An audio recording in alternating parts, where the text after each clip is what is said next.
আসসালামু আলাইকুম বন্ধুরা, আশা করি সবাই ভালো আছেন। মিডল ইস্ট মনিটর একটা ইসরায়েলের প্রধানমন্ত্রী নেতানিয়াহু প্রসঙ্গে রিপোর্ট করেছে, যে রিপোর্টটা খুব ভাববার বিষয়। কারণ ইরানের একজন সংসদ সদস্য মোস্তফা জারি নামের যে সংসদ সদস্য, তিনি এক্সে একটি পোস্ট দিয়েছেন যে নেতানিয়াহুর বাসভবনে নজরদারি করতে তাক করে ইরান একটি ক্যামেরা স্থাপন করেছিল। আমরা এর আগে কখনোই এত কাছাকাছি যেতে পারিনি।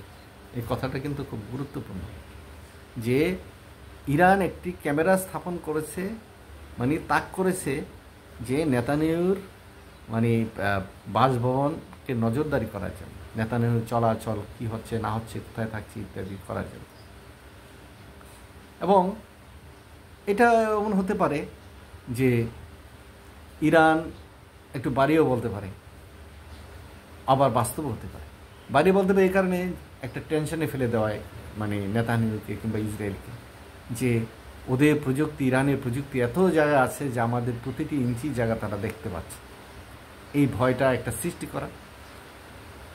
আবার হতে পারে এরকম যে আসলেও তাই। তিনি এটিকে ইরানি গোয়েন্দা সংস্থার পক্ষ থেকে একটা নজিরবিহীন নিরাপত্তা সেদ হিসাবে বর্ণনা করেছেন। বলছেন যে ইরানের নিরাপত্তা বাহিনী যে কত স্ট্রং, কত কর্মক্ষম, এটা একটা নজিরবিহীন নিরাপত্তা ছেদ। ওরা যে নিরাপত্তার ব্যবস্থা রেখেছে ইসরায়েল, সেটাকে আমরা ভেঙেছি। এটা আমাদের যে ইরানি গোয়েন্দা সংস্থা আছে তাদের পারফরমেন্স, তাদের একটা বিশাল অর্জন। ইরানের গোয়েন্দারা ইসরায়েলের অভ্যন্তরে সক্রিয়, এইটা ইঙ্গিত দেওয়ার জন্যই কিন্তু তিনি এই কথাটা বলেছেন। এবং তিনি এই কথা সতর্ক করেছেন যে জায়নিস্ট গ্যাংয়ের আবাসস্থলে কোনো গোপন স্থান বলতে অবশিষ্ট থাকবে না। ডেঞ্জারাস কথা না, যে জায়নিস্ট গ্যাংয়ের আবাসস্থলে, মানে যেখানে বসবাস করে সেই স্থলে কোনো গোপন স্থান বলতে কিছু অবশিষ্ট থাকবে না। মানে সব কিছুই উন্মুক্ত করে দেবে এবং সেই অনুপাতে তারা ব্যবস্থা নেবে।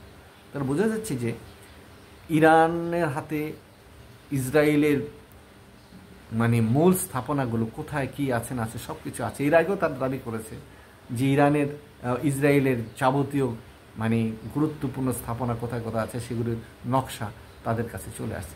আসলে সময়ই বলে দেবে কে কি করে। তবে 12 দিনের যুদ্ধে ইরান আমেরিকা সম্মিলিতভাবে, ইসরায়েল এবং আমেরিকা সম্মিলিতভাবে ইরানের বিরুদ্ধে যে হামলা করেছিল, সেই হামলা যে তারা প্রতিরোধ করেছে, পাল্টা ব্যবস্থা নিয়েছে। ইরান সারা পৃথিবী একটা হিরোর মতো কাজ করে, একটা হিরোইজম, তারা একটা নায়কোচিত কাজ করেছে। সারা পৃথিবীতে তাদের কদর বেড়েছে, তাদের ড্রোন, তাদের মিসাইলের একটা আন্তর্জাতিক বাজারও সৃষ্টি হয়েছে। তো যাই হোক, যে এই প্রচারণাগুলো বিভ্রান্তিমূলক হতে পারে, আবার সঠিক হতে পারে, তবে ইসরায়েল এই ব্যাপারে হা না কিছু বলেনি। ধন্যবাদ, ভালো থাকুন।